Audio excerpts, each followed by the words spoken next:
Hello brilliant students. This time we are doing for class 10th chapter 8 science. How do organisms reproduce? अभी तक हमने किया था reproduction system of male and female. अब हम उसके आगे का टॉपिक करने जा रहे हैं।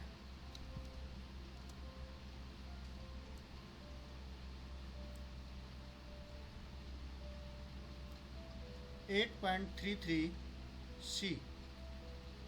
What happens when the egg is not fertilized? कि अगर फीमेल के अंदर जो मंथली एग रिलीज होता है ओवरी के अंदर से, अगर रिप्रोडक्शन नहीं होती यानी कि एग फर्टिलाइज नहीं होता है, मेल जर्म सेल स्पर्म उसके साथ ज्वाइन होकर के फर्टिलाइजेशन नहीं करता है, तो क्या होता है? If the egg is not fertilised it lives for about 1 day. Since the ovary releases 1 egg every month, the uterus also prepares itself every month to receive a fertilized egg. अगर egg fertilize नहीं होता है तो वो लगभग 1 दिन तक जीवित रहेगा, और क्योंकि जो ओवरी है एक एग हर महीने रिलीज करती है, और यूट्रस जो है वो भी हर महीने इस चीज़ के लिए प्रिपेयर रहता है कि एग फर्टिलाइज होगा, और अगर फर्टिलाइज होगा तो वो उसको न्यूट्रिशन प्रोवाइड करेगा और उसके आगे के प्रोसेस के लिए तैयार हो जाता है यूट्रस हर महीने। Thus it's lining becomes thick and spongy. तो उसकी जो लाइनिंग है वो थिक हो जाती है और स्पॉन्जी हो जाती है, क्योंकि वहाँ पर एक लाइनिंग तैयार हो जाती है, एक कवरिंग तैयार हो जाती है। This would be required for nourishing the embryo if fertilisation had taken place. और ये क्या करेगी? जो ये लाइनिंग होगी वेजाइना के अंदर, इसका काम होगा, ये नरिशिंग प्रोवाइड करेगा अगर फर्टिलाइजेशन होता है तो। अब क्योंकि फर्टिलाइजेशन तो हुआ ही नहीं है तो इस लाइनिंग की भी ज़रूरत नहीं है। Now however this lining is not needed any longer, so the lining slowly breaks and comes out through the vagina as blood and mucus. तो अब क्योंकि इस लाइनिंग की ज़रूरत नहीं है, क्योंकि फर्टिलाइजेशन तो हुआ ही नहीं है, फर्टिलाइजेशन नहीं हुआ तो अब इस लाइनिंग की ज़रूरत नहीं है। इसलिए क्या होगा, ये लाइनिंग धीरे धीरे टूटने लग जाती है और बाहर आ जाती है वेजाइना से, एक जो ब्लड के रूप में, म्यूकस के रूप में, लिक्विड के रूप में, लाल रंग का जो ब्लड है वो बाहर आना स्टार्ट हो जाता है। दिस साइकिल टेक्स प्लेस रफली every month and is known as menstruation. ये जो साइकिल है ये हर महीने होता रहता है। रफली इसलिए कहा गया है कि कोई आसपास आगे पीछे कभी कम कभी ज़्यादा ऐसे होता है, तो इसलिए रफली कहा गया है, और हर महीने ऐसा होता है, इसे कहते हैं मेंस्ट्रुएशन। तो इसकी डेफिनेशन हो जाएगी मेंस्ट्रुएशन की, और वो क्या होगी? The lining which is not required which is made up by the vagina, by the female body to give the nutrition to the fertilized egg, and if it is not required then आगे का process है ये आ जाएगा, that breaks down and comes out through the vagina as blood. This cycle is known as menstruation. It usually lasts for about 2 to 8 days. ये क्या जो ये cycle है यानी कि महीने में 2 से 8 दिनों तक चलता है. ओके तो ये हुआ कि अगर एग फर्टिलाइज ना हो तो उसके लिए यहाँ से लेकर यहाँ तक इसका आंसर बन जाता है. ओके तो यहाँ पे अलग अलग क्वेश्चंस 1 मार्क के बन सकते हैं कि for how many days does the menstruation last. तो आंसर क्या हो सकता है इसका 2 to 8 days. How many eggs are released in a month 1. और what will happen if fertilization doesn't occur. तो ऑप्शंस आ सकते हैं 3 से 4, उनमें से कोई एक आंसर होगा और वो आंसर इसके होगा कि the lining in the vagina become thick and spongy.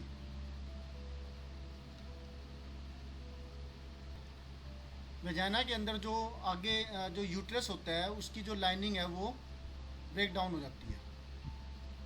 ठीक है that's it.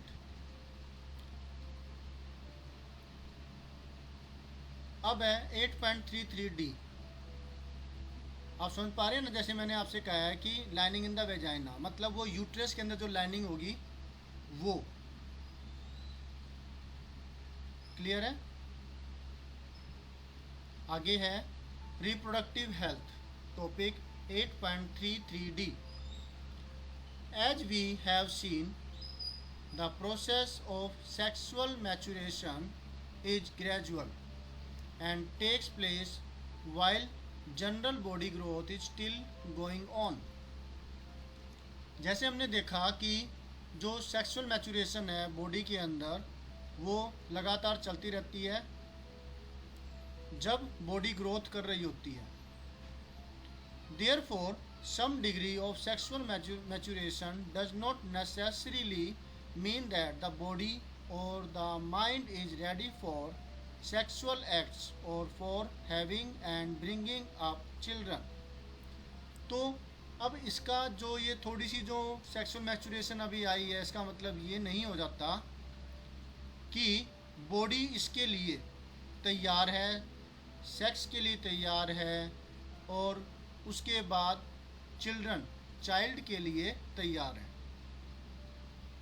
Okay how do we decide if the body और the mind is ready for this major responsibility. अब ये कैसे पता लगे कि बॉडी है और माइंड है वो इस चीज़ के लिए इसकी रिस्पॉन्सिबिलिटी को उठाने के लिए तैयार है. तो अब आगे देखते हैं कि हमारे ऊपर मेल में भी और फीमेल में भी कई ऐसी चीज़ें होती है जिसकी वजह से उन पर प्रेशर होता है कि वो इन एक्टिविटीज़ में पार्टिसिपेशन करें. अगर वो दबाव में आकर के इन चीज़ों में पार्टिसिपेशन करते हैं तो इससे उनकी फिजिकल एंड मेंटल हेल्थ पर असर पड़ता है. All of us are under many different kinds of pressures about these issues.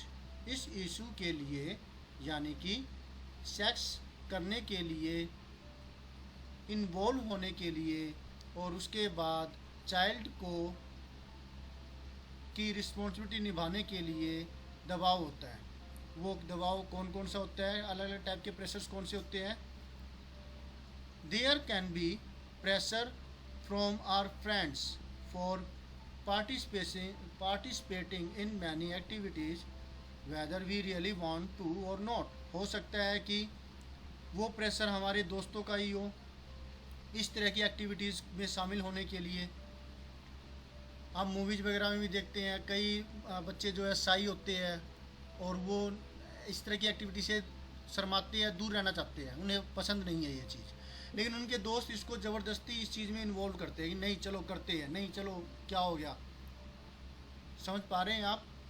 तो वो भी एक दबाव होता है जिसकी वजह से वो इसमें इन्वॉल्व होते हैं और पूरी तरह से मेंटली पूरी तरह से प्रिपेयर ना होने की वजह से एक सदमा सा उनके दिमाग में बैठ जाता है कि ये चीज़ ठीक नहीं है, तो वो उनकी लाइफ के लिए भी ख़राब घातक सिद्ध होता है, जो आगे आने वाली उनकी मैरिड लाइफ है उस पर भी असर डालता है।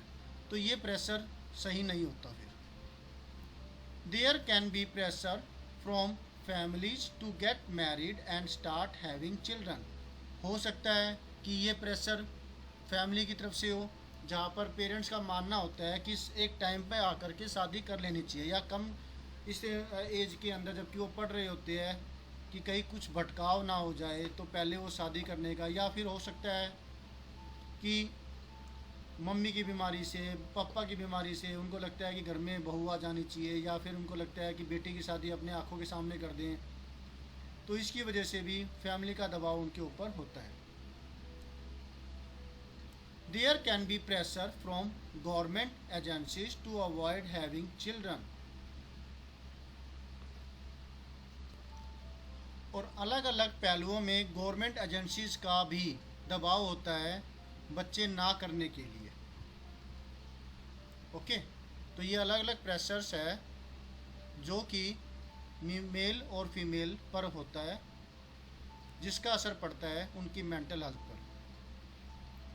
In this situation making choices can become very difficult. और ऐसी सिचुएशन में चॉइस करना, विचार करना, चुनना बड़ा मुश्किल हो जाता है।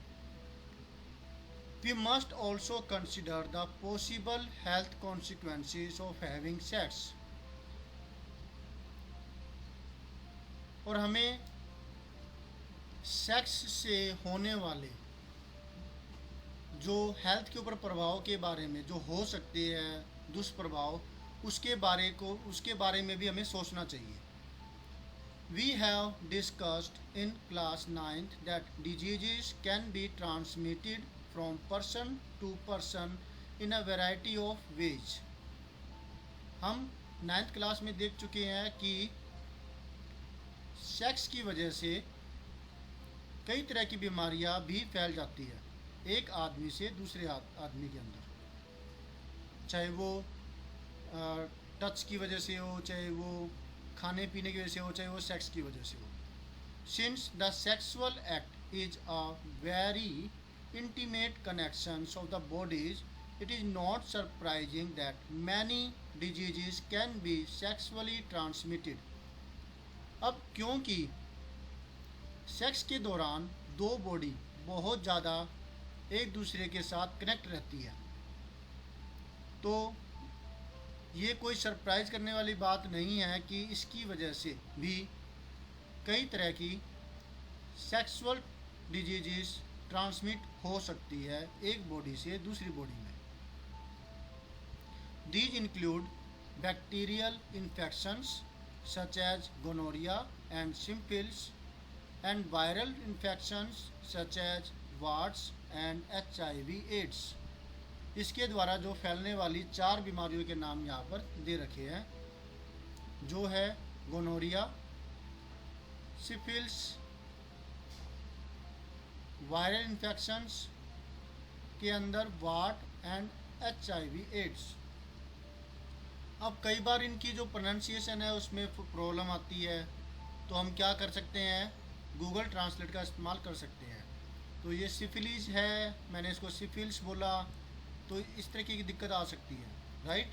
तो मैंने क्या किया, गूगल ट्रांसलेट में इसे देखा, तो इसकी प्रोनाउंसिएशन सुनिए, syphilis, syphilis, राइट। तो एक दाने से कुछ हो जाते हैं बॉडी के ऊपर, और जो रिप्रोडक्टिव ऑर्गन्स है, रिप्रोडक्शन में जो ऑर्गन्स इंक्लूड होते हैं वहाँ पर ये प्रॉब्लम होती है। और भी आप इसके बारे में अगर जानकारी पाना चाहें डिजीज़ के बारे में, तो आप गूगल का इस्तेमाल कर सकते हैं। The sexual act always has the potential to lead to pregnancy. जो सेक्सुअल एक्ट है उसकी वजह से ज़्यादातर केसेस के अंदर प्रेगनेंसी हो सकती है, प्रेगनेंसी हो जाती है। Pregnancy will make major demands on the body and the demand and the mind of the woman. अब प्रेगनेंसी अगर होगी तो वो सारा भार फीमेल पर आ जाता है, क्योंकि उसकी बॉडी ही इस चीज़ को देखेगी। तो ज़्यादा डिमांड रखी जाती है होती है फिर फीमेल बॉडी के अंदर और उसके माइंड के ऊपर, दोनों पर असर पड़ता है। And if she is not ready for it, her health will be adversely affected. तो अगर ये चीज़ें, अगर वो इस चीज़ के लिए तैयार नहीं है, बेबी के लिए तैयार नहीं है, तो फिर इस चीज़ का उसकी बॉडी पर, फीमेल की बॉडी पर और माइंड पर असर पड़ता है। देयरफॉर मैनी वेज, कई तरीके ऐसे ईजाद किए गए हैं जिससे कि प्रेगनेंसी को रोका जा सकता है। वो कौन कौन से हैं, हम वन बाय वन उनको देखेंगे। Many ways have been devised to avoid pregnancy. These contraceptive methods fall in a number of categories. तो इसके अंदर क्या है, बहुत सारे मेथड्स है, इस कैटेगरीज में आएंगे। एक कैटेगरी कौन सी है, one category is the creation of mechanical barrier so that sperm does not reach the egg. उनमें से एक मेथड ये होगा कि ऐसा बैरियर कर दिया जाए कि स्पर्म एग तक पहुँचे ही ना। जब स्पर्म एग तक पहुँचेगा ही नहीं तो फर्टिलाइजेशन नहीं होगी, फर्टिलाइजेशन नहीं होगी तो जाइगोट नहीं बनेगा, जाइगोट नहीं बनेगा तो एम्ब्रियो नहीं बनेगा और फिर आगे की प्रोसेस भी नहीं होगी। तो उसके लिए है जैसे condoms on the penis or similar coverings worn in the vagina can serve this purpose। तो इस टाइम पे जो पेनिस पर कॉन्डम्स का इस्तेमाल किया जाए या कोई कवरिंग का इस्तेमाल किया जाए वेजाइना के अंदर, तो इसकी वजह से क्या होगा, जाइगोट का बनना पॉसिबल ही नहीं होगा। क्लियर है। Another category of contraceptives acts by changing the hormonal balance of the body so that eggs are not released and fertilization cannot occur। जो दूसरी कैटेगरी है वो ये है कि फीमेल बॉडी का हार्मोनल बैलेंस है उसको ही बदल दिया जाए, और ये होता है कुछ मेडिसिन लेने की वजह से, पिल्स लेने की वजह से, जिसकी वजह से बॉडी के अंदर वेजाइन जो ओवरी है वो एग रिलीज ही नहीं करेगी, और जब एग ही नहीं है तो फिर फर्टिलाइजेशन कैसे होगा। These drugs commonly need to be taken orally as pills. इनको बाहर से लिया जाता है, मतलब कि उसे हम जो फीमेल है गोली के तरीके से लेगी। However, since they change hormonal balance, they can cause side effects too. Other contraceptive devices such as the loop or the copper T are placed in the uterus to prevent pregnancy। अच्छा, क्योंकि जो दवाई वगैरह लेते हैं उसकी वजह से हार्मोनल बैलेंस में फ़र्क आता है, तो उसके कुछ साइड इफ़ेक्ट्स भी हो सकते हैं। तो उस चीज़ को ध्यान में रखते हुए ही पिल्स ली जानी चाहिए।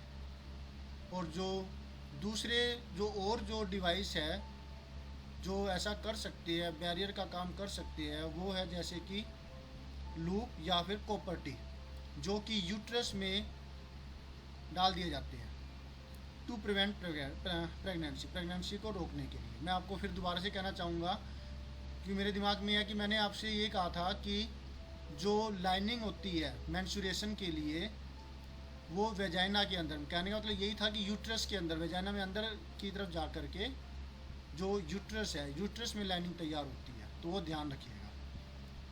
तो कॉपर टी यूट्रस में अटैच कर दी जाती है और प्रेगनेंसी को रोकने के लिए। अगेन ये भी क्या है, साइड इफ़ेक्ट का कारण बन सकती है due to irritation of the uterus, uterus में इरिटेशन की वजह से। If the vas deferens in the male is blocked, sperm transfer will be prevented.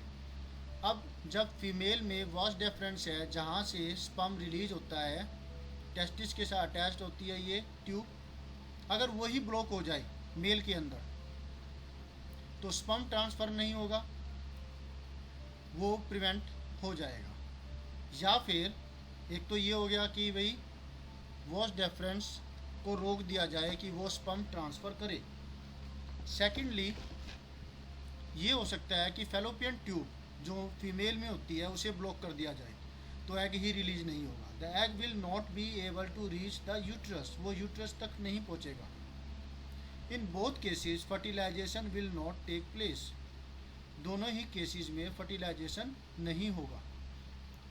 Surgical methods can be use to create such blocks, तो ये चीज़ की जा सकती है सर्जिकल मेथड के द्वारा, सर्जरी के द्वारा ब्लॉकिंग कर दी जाती है। मेल में और फीमेल में भी ऐसा हो सकता है। अगर दोनों में से किसी एक में हो जाए तो फिर उसकी वजह से प्रेगनेंसी होगी ही नहीं। While surgical methods are safe in the long run, surgery itself can cause infections and other problems if not performed properly।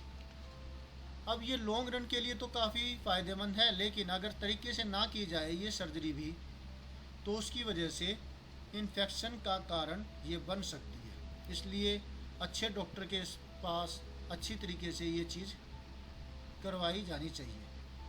Surgery can also be used for removal of unwanted pregnancies, अगर कभी ऐसा हो जाए कि वो pregnancy unwanted हो according to law, तो फिर तब भी सर्जरी के द्वारा उस प्रेगनेंसी को रिमूव किया जा सकता है, किया जाता है। दीज, अब इसके लिए क्वेश्चन बना है, what is the reason for the illegal sex selective abortion, क्या कारण है कि सेक्स सेलेक्टिव अबॉर्शन होता है, यानी कि फीमेल भ्रूण हत्या। दीज में बी मिस यूज, तो जो ये लॉ के हिसाब से अनवांटेड प्रेगनेंसी को रोका जा सकता है, या फिर वैसे तो अनवांटेड प्रेगनेंसी को रोका जा सकता है, तो सरकार ने अब इसको मना कर दिया है। अगर इलीगली आप इसको करते हैं तो इसका जुर्माना देना पड़ जाता है, जेल भी है डॉक्टर को और करवाने वाले को। दीज में बी मिस यूज्ड, आज के टाइम पे, पहले तो बहुत ज़्यादा इसका मिस यूज होता था, देख लिया जाता था कि भी लड़की है या लड़का है। इस चीज़ का पता करने के बाद अगर लड़की होती थी तो वो क्या करते थे, अबॉर्शन करवा देते थे। और ये आज के टाइम पे एक बहुत ही जघन्य अपराध है, क्योंकि जीवित रहने का अधिकार सभी को बराबर है, मेल को भी और फीमेल को भी। Okay, who do not want a particular child as happens in illegal sex selective abortion of female fetuses। और इस चीज़ का यानी कि सर्जरी का जिससे कि अनवांटेड प्रेगनेंसी को हटाया जा सकता है, तो इसका इस्तेमाल इलीगली किया जा रहा है, पर्टिकुलरली फीमेल फोइटसिस के लिए, फीमेल के लिए अगर बेबी फीमेल है तो। For a healthy society the female male sex ratio must be maintained. एक हेल्दी सोसाइटी के लिए मेल और फीमेल की जो रेशियो है वो बराबर होनी चाहिए, आसपास होनी चाहिए। बिकॉज ऑफ रेकलेस फीमेल फोइटिसाइड्स, अब इसकी प्रोनाउंसिएशन देखिए तो क्या होगी,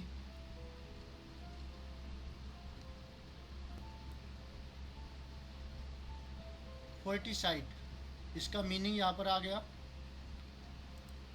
feticide, feticide, feticide, अब मैंने बोला फर्टिसाइड्स, ये बोल दिया फिटिसाइड्स। अब आपके टीचर क्या बोलते हैं वो देख लीजिएगा आप, फिटिसाइड्स। तो चाइल्ड सेक्स रेशो है वो लगातार गिरती चली जा रही है एक अलार्मिंग रेट पर, कि जहाँ पर अलार्मिंग रेट वो होता है कि भाई जहाँ पे खतरा है कि भाई अब इसको इसकी तरफ ध्यान दिया जाना चाहिए। कुछ सोसाइटी के अंदर although parental sex determination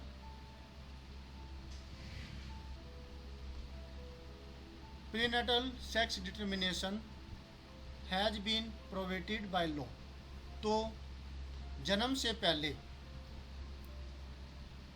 prenatal का मतलब हो गया जन्म से पहले सेक्स डिटर्मिनेशन है वो लॉ के हिसाब से गैर कानूनी हो चुका है, क्योंकि इसकी वजह से वो लोग फीमेल फिटिस को क्या करते हैं, वो मार देते हैं, और जिसकी वजह से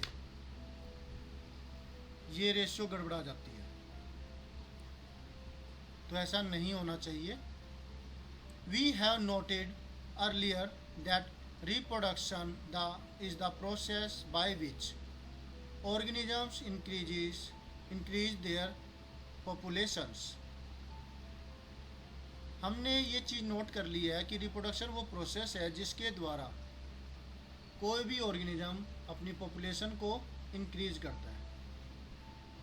the rates of birth and death in a given population will determine its size. अब बर्थ और डेथ जो रेट है वो बताता है कि उस पॉपुलेशन का साइज कितना है। अगर बर्थ ज़्यादा है डेथ कम है तो पॉपुलेशन बढ़ेगी, बर्थ कम है डेथ ज़्यादा है तो पॉपुलेशन घटेगी। The size of the human population is a cause for concern for many people. This is because an expanding population makes it harder to improve everybody's standard for living। तो जो ये population का size है ये कई लोगों के लिए कंसर्न का, चिंता का कारण बन चुका है, क्योंकि पॉपुलेशन के बढ़ने की वजह से ये मुश्किल हो जाती है कि हर किसी का स्टैंडर्ड ऑफ लिविंग सुधारना। However, if inequality in society is the main reason for poor standards of living for many people, the size of the population is relatively unimportant। अब जो इनइक्वालिटी है, बराबरी का ना होना सोसाइटी के अंदर पुअर स्टैंडर्ड का कारण बनता है कुछ लोगों के लिए, तो पॉपुलेशन का साइज उनके लिए अनइम्पोर्टेंट बन जाता है। जैसे कि गरीब लोग हैं तो वो हमेशा यही कहेंगे कि भाई हम तो गरीब है, समाज के अंदर बराबरी है ही नहीं, जिसकी वजह से हम गरीब हैं। तो वो इस चीज़ की तरफ कभी ध्यान नहीं देंगे कि पॉपुलेशन को बढ़ने का कारण अगर वो बन रहे हैं तो वो इसका कारण वो नहीं है, ये इनइक्वालिटी है, वो यही बात कहेंगे। जबकि अभी मैं FB पर देख रहा था, एक पुलिस वाले ने ऐसे इस चीज़ को नोटिस किया, वहाँ पर उस जो जोड़े के 10 बच्चे थे और एक बच्चा और अभी होने वाला था। तो देखो अब गरीब तो वैसे ही है, रोटी की दिक्कत वैसे ही हो जाती है। 10 बच्चे उन्होंने अपने टेंट में छुपा रखे थे और एक बच्चा और होने वाला था, और अगर उसको भी ना रोका जाए तो पता नहीं आगे कितने बच्चे वो करें। तो अब बच्चे ज़्यादा है तो वो उनका लिविंग स्टैंडर्ड तो वैसे ही कम हो जाएगा, गरीबी तो वैसे ही और भी ज़्यादा बढ़ जाएगी, क्योंकि इतने लोगों का पेट पालना होगा। तो गरीबी बढ़ेगी नहीं बढ़ेगी इस चीज़ के अंदर, लेकिन वो चीज़ इस चीज़ की तरफ ध्यान नहीं देते हैं। वो हमेशा यही बात कहते हैं कि इसका कारण तो देश के अंदर सुधार ही नहीं है, बराबरी नहीं है, हमें अपॉर्चुनिटी नहीं मिलती है। लेकिन सच्चाई तो ये है कि हमें ही इस बात की तरफ ध्यान देना होगा। If we look around us, what can we identify as the most important reason for poor living standards. तो आप आस पास देखोगे तो आपको क्या लगता है कि क्या कारण है? तो सबसे पहला तो कारण यही है कि पॉपुलेशन। अगर एक घर के अंदर मेंबर्स है, अगर एक जो मेल फीमेल हस्बैंड वाइफ एक फैमिली के अंदर अगर एक बच्चा है तो उसे सारे के सारे संसाधन मिलेंगे, उसको अच्छी पढ़ाई मिलेगी। अगर 2 है तो उन 2 बच्चों को मिलेगी, वो भी इनफ है। लेकिन अगर 2 से ज़्यादा हो जाती है, 3 हो जाते हैं, 4 हो जाते हैं, तो फिर खाने पीने का सामान आएगा वो भी बटेगा, पढ़ाई है वो भी बटेगी, शादी ब्याह है वो भी बटेगा। तो अब लिविंग स्टैंडर्ड बदलेगा नहीं तो और क्या होगा? तो हमें इस बात बारे में सोचना होगा। आज का युवा समझदार हो चुका है। आने वाली जनरेशन में आप देखते हैं कि मैं तो ट्यूशनें पढ़ाता हूँ, जहाँ पर मुझे पता है, मैंने ट्यूशनें पढ़ाई है, वहाँ पर किसी घर के अंदर तो 2 लड़कियाँ ही है बस, उस फैमिली के अंदर, है ना, हस्बैंड वाइफ के, और किसी के अंदर 2 लड़के हैं, तो किसी में 1 लड़का 1 लड़की है। ये चीज़ है, मतलब 2-2 ही है। तो कितने समझदार हो गए हैं आने वाली जनरेशन। तो होप्स हो कि आगे फ्यूचर के अंदर गांवों के अंदर भी ये क्रांति आएगी और हमारा देश फिर से इतनी ज़्यादा पॉपुलेशन को कंट्रोल कर पाएगा, और साथ में तरक्की तो जैसे कर ही रहा है और करता रहेगा। Okay students, always have a great time. Thank you for watching your own video. मिलते हैं नेक्स्ट वीडियो में नेक्स्ट टॉपिक के साथ। Till then always have a great time. Bye bye.